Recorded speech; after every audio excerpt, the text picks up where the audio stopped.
ទាំ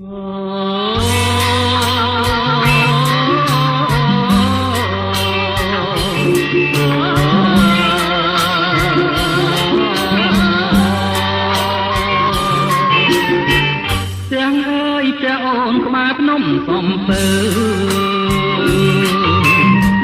អូននាំមកទៅឲ្យស្គាល់ហើយញាតិ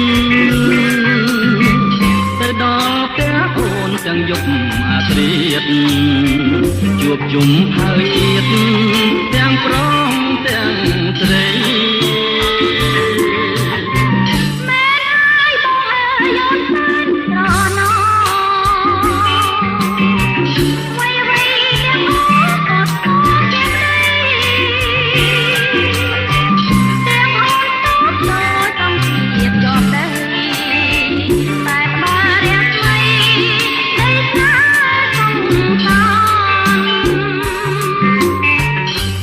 ជើងភ្នំសំពើ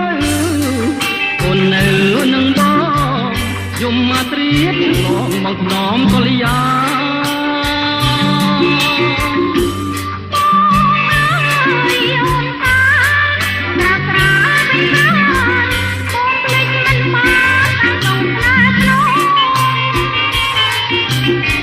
បងបីត្រកងស្រង់ក្លិនចិនចៅរំដួលសំពៅក្នុងបាត់នំដ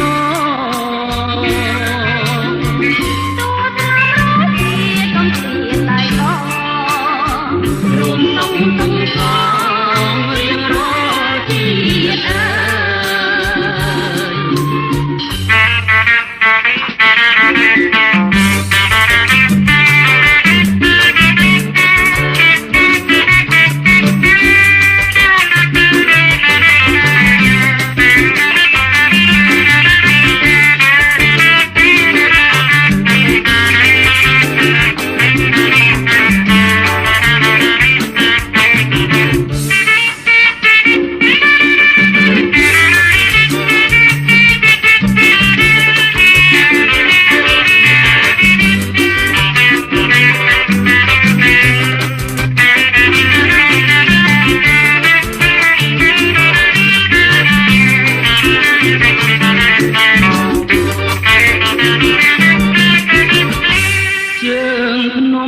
សំពើ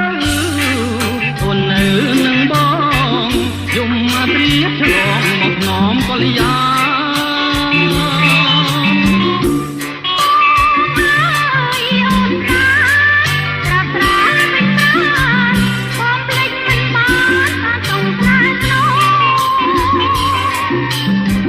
បងបីត្រកងស្រង់ក្លិនចិនខៅរំដួលសំពើក្នុងបាត់នំបង